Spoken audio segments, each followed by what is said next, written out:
یہ بھی ایک انوکھی فطرت ہے انسان کی، جس کو اللہ تعالیٰ نے اس پارے میں بیان فرمایا۔ محبوب آپ نے اس شخص کی طرف نہیں دیکھا جو حضرت ابراہیم سے جھگڑا کر رہا تھا ان کے رب کے بارے میں؟ جھگڑا کیوں کر رہا تھا؟ ان آتاہ اللہ الملک، کیونکہ اللہ نے اسے ملک عطا فرمایا، اللہ نے بادشاہی دیا تو وہ اللہ کے معاملے میں جھگڑے کرنے لگ گیا، وہ کہتا ہے میں ہی رب ہوں۔ تو حضرت ابراہیم علیہ السلام نے فرمایا میرا رب تو وہ ہے جو زندہ کرتا اور مارتا ہے۔ تو بیوقوف نے دلیل کیا دی؟ نمرود کہنے لگا میں رب ہوں، تو فرمایا میرا رب وہ ہے جو زندہ کرتا اور مارتا ہے، تو کہتا ہے میں بھی زندہ کرتا ہوں مارتا ہوں۔ دلیل کیا ہے؟ ایک سزائے موت کا قیدی منگایا، اور حضرت ابراہیم علیہ السلام کے سامنے کہنے لگا بھی تمہاری سزا کیا تھی؟ وہ کہنے لگا کل پرسوں پھانسی ہونے والی تھی۔ کہنے لگا جاؤ تم آزاد ہو۔ کہنے لگا دیکھ لو میں نے زندگی دے دی نا، حالانکہ یہ پرسوں مر جاتا۔ اور ایک بے گناہ کو پکڑا، تلوار ماری اور قتل کر دیا۔ کہنے لگا دیکھو میں بھی تو زندگی اور موت دیتا ہوں۔ اب حضرت ابراہیم اس کی اس دلیل پر اعتراض کر سکتے تھے، آپ نے خاص غور کرنا ہے بات پہ، اعتراض کر سکتے کہ تو پاگل ہے، زندگی تو یہ ہے نا کہ جس کو تلوار سے مارا ہے اسے اٹھا کے دکھا، یہ اعتراض ہو سکتا تھا۔ لیکن جب کوئی بیوقوفوں جیسی دلیل دے نا، تو علم مناظرہ کا اصول یہ ہے کہ پھر اسے اس کی زبان میں جواب دیا جاتا ہے، پھر اس کو یہ نہیں آپ کہیں گے کہ یہ تو نے کیا کیا۔ اب جس طرح کا منہ ہوگا تھپڑ بھی، یہ بزرگوں کی مثالیں ہیں نا، تو اس نے کہا جی دیکھو میں نے بھی بندہ ایک زندہ کر دیا ایک مار دیا ہے۔ اب یہ اس کی بیوقوفوں جیسی دلیل تھی، لیکن چونکہ بندہ ہی بیوقوف تھا تو اس کی اس کو سمجھ نہیں آنی تھی، تو حضرت ابراہیم نے دلیل بدل لی اور آپ فرمانے لگے چلو پھر اگر یہی بات ہے تو میرا رب وہ ہے جو سورج کو مشرق سے نکالتا ہے اور مغرب میں غروب کرتا ہے۔ تو اگر رب ہے نا تو اس طرح کر، فاتی بہا من المغرب، تو اسے مغرب سے نکال۔ چل یہ تو نے زندہ مردہ کر کے دکھا دیا نا، تو مغرب سے نکال۔ فبہت الذی کفر، تو کافر پریشان ہو گیا، اس لیے کہ وہاں سے نکال سکتا نہیں تھا۔ تو جب آپ کسی سے گفتگو کرتے ہیں نا تو الجھے نہیں، بات ایسی کریں جس کا کوئی جواب موجود نہ ہو۔ یہاں مفسرین نے ایک بڑی شاندار بات لکھی ہے۔ مفسرین کہتے ہیں کہ اگر وہ یہ کہہ دیتا نا یہاں پہ، کیونکہ بیوقوف تھا نا کہہ نہیں سکا، اگر کہہ دیتا نا کہ مشرق سے تو میں نکالتا ہوں، تو آپ اپنے رب سے کہیں وہ مغرب سے نکالے، تو مفسرین کہتے ہیں اگر حضرت ابراہیم فرما دیتے نا تو رب کریم نے سورج مغرب سے بھی نکال دینا تھا، لیکن فبہت الذی کفر، وہ یہیں پہ نہ رہ گیا۔ یہ اللہ کے بندے ہیں نا۔ امام اعظم ابو حنیفہ رحمت اللہ علیہ کے سامنے ایک دہری آ گیا، وہ کہتا تھا کہ ساری مخلوق خود بخود بنی ہے۔ تو امام صاحب نے بھی علم مناظرہ کے ساتھ اس کے ساتھ گفتگو کی، وہ کہنے لگا جی خود بن گیا سارا کچھ۔ تو امام صاحب کہنے لگے چل چھوڑ، کل بات کریں گے تیرے ساتھ۔ وہ کل دوبارہ آیا تو امام اعظم دریا کے کنارے کھڑے تھے، کہنے لگا امام صاحب بڑے پریشان کھڑے ہو؟ تو آپ فرمانے لگے پریشان اس لیے ہوں کہ میں نے عجیب ہی نظارہ دیکھا ہے، ابھی ایک درخت خود بخود کٹا ہے اور خود بخود اس کے تختے بن گئے، خود بخود رندہ چلا ہے، خود بخود کشتی بن گئی ہے، خود بخود دریا میں اتری ہے، اور خود بخود کچھ بندوں کو ادھر لے کے آنے لگ گئی ہے، کچھ کو یہاں سے ادھر لے کے جانے لگ گئی ہے، سارا کچھ خود۔ وہ کہنے لگا حضور سیانے بیانے بندے ہیں، کبھی کشتی بھی خود بخود بنی ہے، کبھی بندے خود بخود ادھر سے ادھر بھی گئے ہیں۔ آپ فرمانے لگے کشتی خود بخود نہیں بن سکتی تو اتنی بڑی کائنات خود بخود کیسے بن گئی؟ اور اگر بندے ادھر سے ادھر خود بخود نہیں آ سکتے تو بتا یہ سورج اور چاند خود بخود ادھر سے ادھر کیسے روز چلے جاتے ہیں؟ تھوڑی دیر چپ رہا، پھر آ کے امام اعظم کے ہاتھ چومے اور کہنے لگا آپ نے تو کمال کر دیا، میرا ذہن صاف ہو گیا، مجھے کلمہ پڑھائے، میں بھی مدینے والے محبوب کا غلام بن جاتا۔ تو پکی دلیلوں کے ساتھ گفتگو کرتا ہے قرآن پاک، پکی دلیلیں۔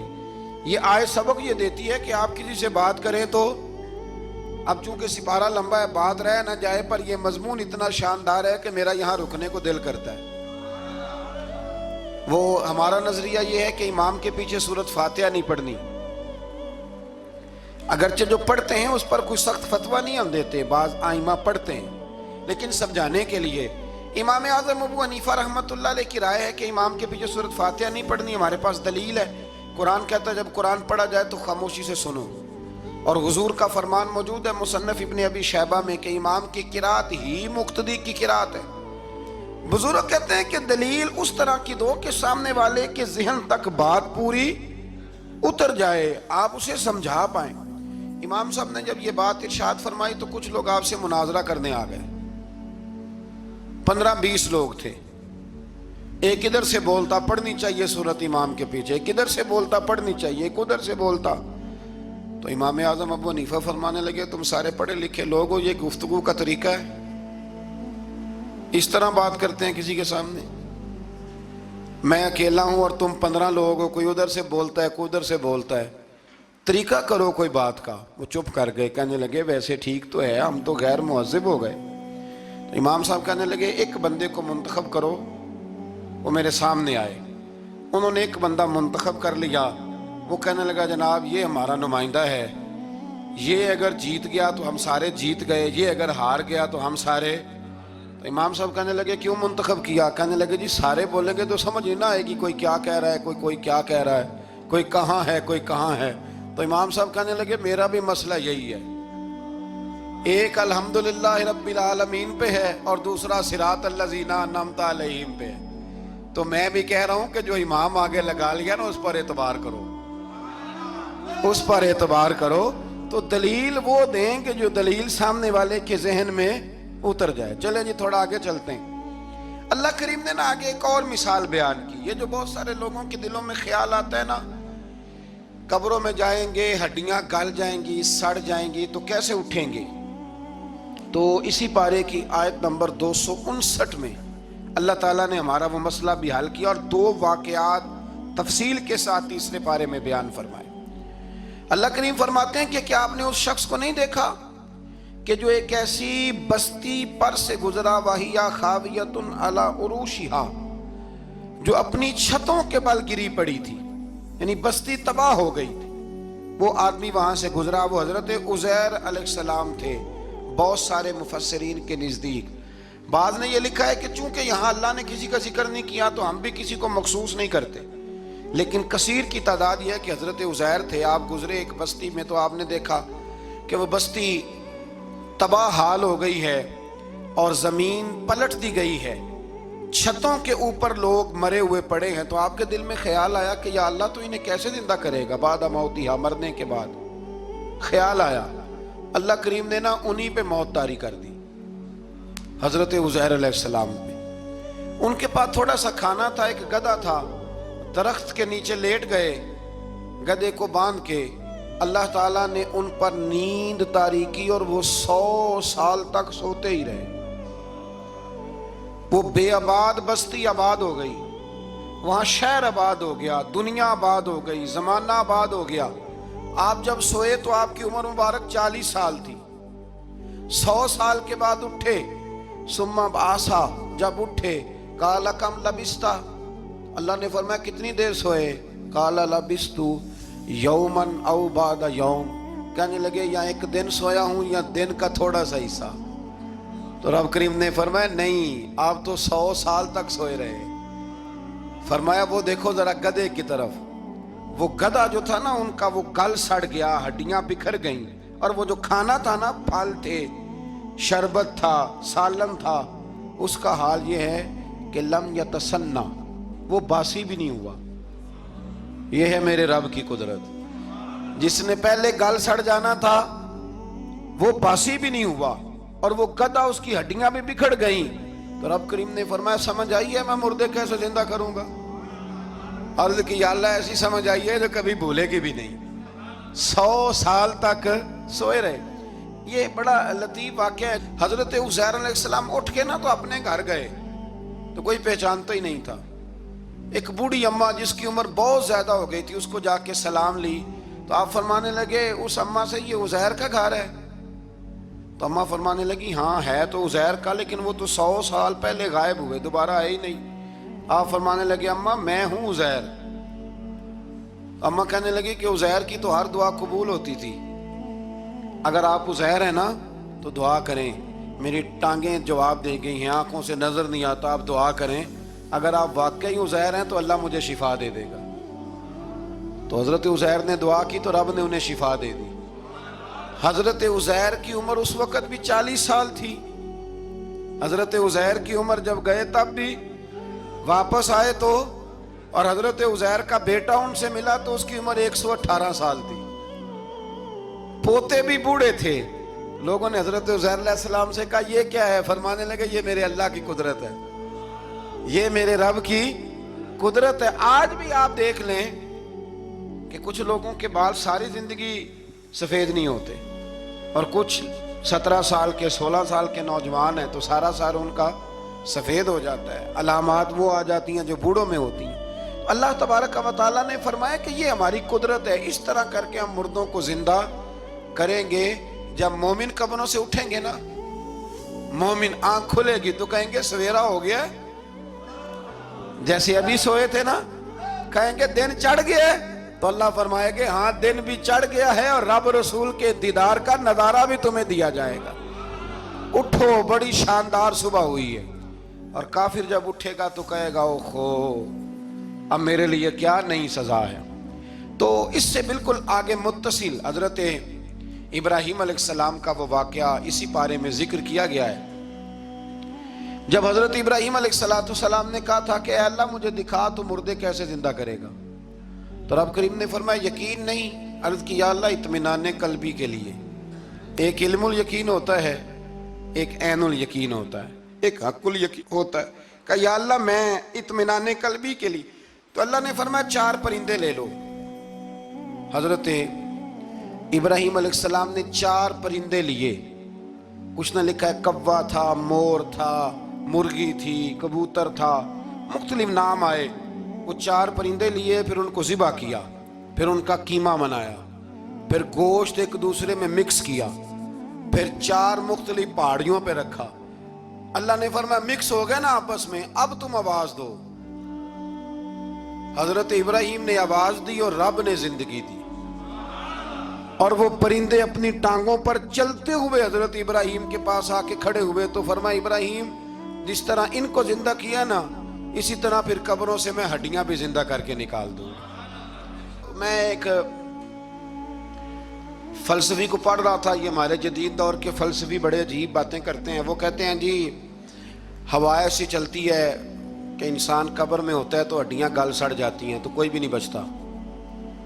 اور پھر آپ کہتے ہیں کہ کچھ کو عذاب ہوتا ہے, کچھ کو ثواب ہوتا ہے. تو قبر کے اندر جب مردے چلے گئے تو آپ یہ بھی کہتے ہیں بعض لوگ کہ ایک قبر سے 70 اٹھیں گے تو ایک کو عذاب ہو رہا ہے, ایک کو ثواب ہو رہا ہے. یہ کیا ماجرا ہے؟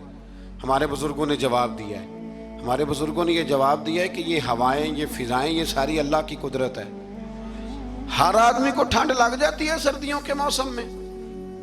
میں نے کچھ ایسے بندے دیکھے ہیں, بلکہ کوئی مجھے کہے گا تو میں دکھا دوں گا, ساری سردیاں سویٹر نہیں پہنتے, پھر فوت ہو جاتے ہیں. اور کئیوں نے 6 پہنے ہوتے ہیں, پھر بھی دانت کے ساتھ دانت بج رہا ہوتا ہے. وہ کہتے ہیں توبہ توبہ بڑی ٹھنڈ ہے. یہ بھائی آب و ہوا ایک ہی ہے, لیکن وجود کے اثر قبول کرنے کے معاملات بھی اور ہی ہیں. یہی معاملہ قبر میں ہوگا.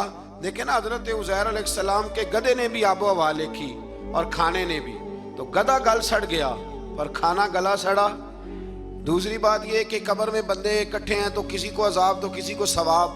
تو امام جلال الدین سیوطی رحمۃ اللہ علیہ فرماتے ہیں 2 بھائی اگر ایک پلنگ پہ سوئے ہوں تو ایک خواب میں لاہور ہوتا ہے, دوسرا پشاور ہوتا ہے. سوئے کہاں ہوتے ہیں؟ اکٹھے ایک پلنگ پہ. وہ ایک کہتا ہے میں رات کو لاہور تھا, اور دوسرا کہتا ہے نہیں تو غلط کہہ رہا ہے, میں تو پشاور تھا. تو ہوتے کہاں ہیں؟ تو اگر ایک جگہ پہ آپ موجود ہیں اور اللہ تبارک و تعالیٰ نے آپ کو روحانی طور پر کہیں کا کہیں پہنچا دیا ہے, تو اسی طرح قبروں میں بھی اگر کسی کو عذاب ہوگا تو ہو ہی جائے گا, اللہ معاف کرے. اور اگر کسی پہ رحمت ہوگی تو وہ بھی انشاءاللہ ہو ہی جائے گی. تھوڑا سا آگے بڑھتے ہیں. پھر اللہ تبارک و تعالیٰ نے نا اپنی راہ میں خرچ کرنے کی بات ارشاد فرمائی. فرمایا اگر تم میری راہ میں خرچ کرو گے تو میں تمہیں 700 گنا کر کے واپس کروں گا. اللہ کی راہ میں خرچ کریں گے تو کتنا ملے گا؟ یہاں بھی معاملہ یقین کرنے کا ہے. قوم کو یقین آ جانا کہ ڈبل ہو جائیں گے تو ساری قوم لٹ جاتی ہے. اگر اتنا یقین ہو جائے نا ڈبل ہو جائیں گے تو لٹ جاتی ہے، تو اگر یہ بھی یقین ہو جائے نا کہ 700 گنا ہو جائیں گے تو پھر بھی میرا خیال یہ ہے کہ قوم لٹنے کو تیار ہو سکتی ہے، لیکن وہاں لٹ کے برباد ہوتے ہیں۔ رب رسول کے رستے میں لٹیں گے تو آنے والی نسلوں کو بھی اللہ آباد فرما دے گا، اللہ آباد کر دے گا آنے والی نسلوں کو۔ تو میرے دوستو تھوڑا سا آگے جب ہم اس پارے میں چلتے ہیں تو اللہ تبارک و تعالیٰ نے 2 باتیں ارشاد فرمائیں۔ ایک تو ارشاد فرمایا کہ شیطان تمہیں نا 2 چیزوں کے بارے میں اکثر ورگلاتا ہے۔ ایک تمہیں کہتا ہے کہ کنجوسی کرو، فقر تنگ دستی ہو جائے گی اگر خرچ کرو گے، اور دوسرا تمہیں کہتا ہے بے حیائی کرو۔ اللہ نے فرمایا یہ 2 کام تم نے کرنے نہیں، نہ تم نے بخل کرنا ہے اور نہ تم نے بے حیائی کرنی ہے۔ اور پھر آگے جا کے ارشاد فرمایا کہ دانائی بڑی حکمت ہے، عقل مندی بڑی حکمت ہے، زندگی دانائی سے گزارو۔ یؤتی الحکمت من یشاء، اللہ جسے چاہتا ہے حکمت عطا کرتا ہے۔ ومن یؤت الحکمت فقد اوتی خیرا کثیرا، اور جسے اللہ نے دانائی دی نا عقل، اللہ فرماتا ہے اسے ہم نے خیر کثیر عطا کی۔ کام سارے ہی ہو جاتے ہیں پر جو عقل کے ذریعے کیا جائے نا، شیخ سعدی نے کہا تھا اگر تیرے پاس 1 من علم ہے نا تو 10 من عقل کی بھی ضرورت ہے، پھر وہ علم آگے پہنچتا ہے۔ 10 من، 1 من شعور کے ساتھ، دانائی کے ساتھ۔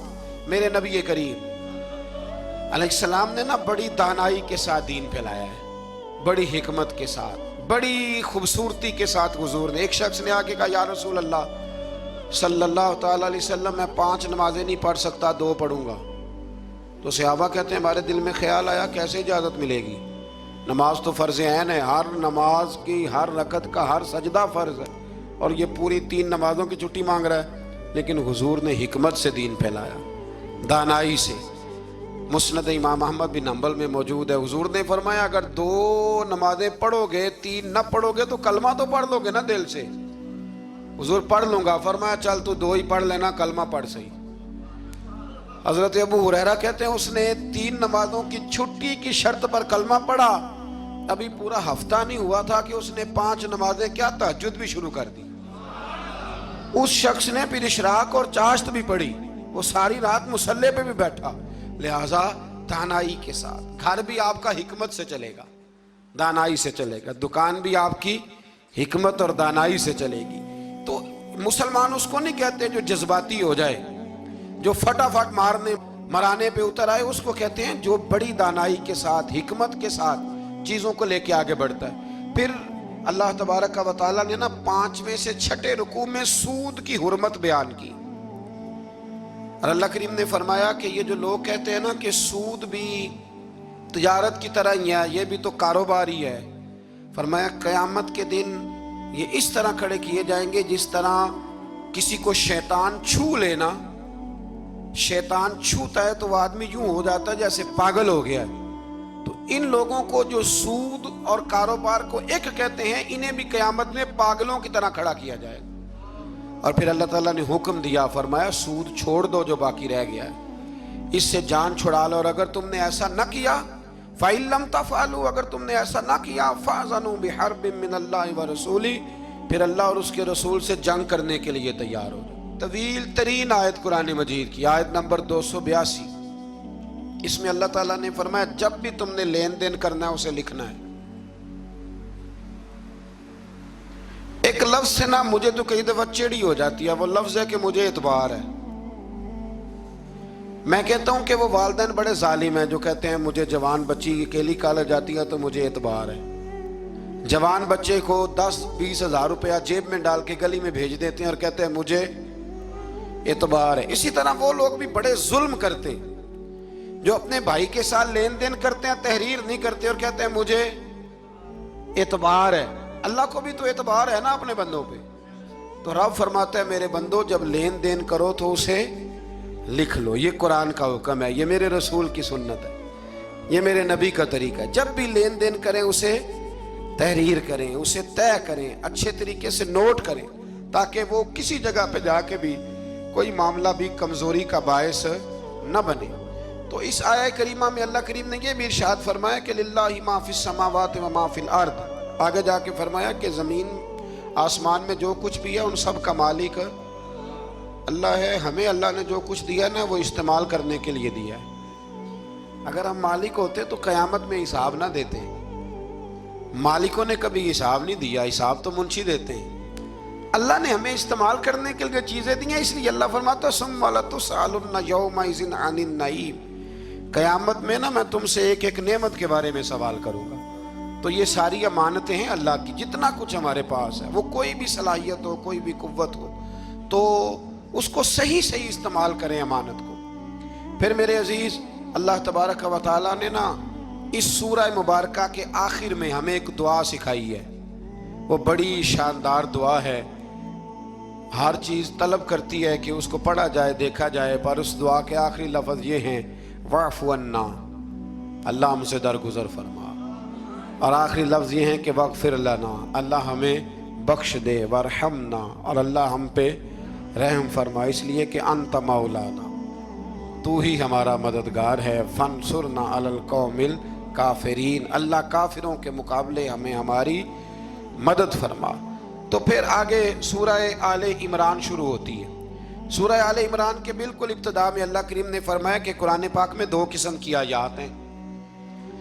کچھ آیات بالکل واضح ہیں اور کچھ آیات ایسی ہیں کہ جو متشابہ ہیں, جن کو سمجھنے کی ضرورت ہے.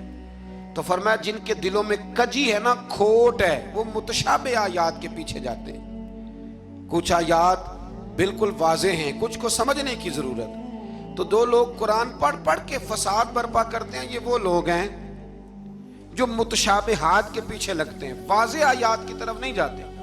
ہمارے زمانے میں بھی ہم دیکھتے ہیں کہ قوم یہ جو واضح آیات ہیں ان پر عمل نہیں کرتی, بلکہ کچھ ایسی آیات, کچھ ایسی باتیں جن کو بڑی گہرائی اور گہرائی سے سمجھنے کی ضرورت ہے, وہ لے کے آ جاتی ہیں, کہتے ہیں یہ فلسفہ بیان کریں.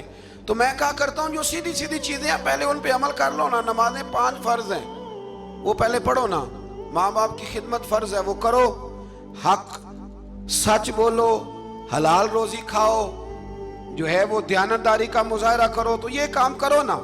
پھر آگے فلسفے میں بھی چلے جائیں گے, پھر منطق کی باتیں بھی چھیڑ لیں گے. تو جو واضح واضح چیزیں ان پر تو عمل کر لیں. وہ باریکیوں میں جانا, پہیلیاں جو ہے وہ بجھانا اور بڑی بڑی عجیب باتیں کرنا, ان سے نکلیں. اللہ تبارک و تعالی ہمیں سمجھنے کی توفیق عطا کرے.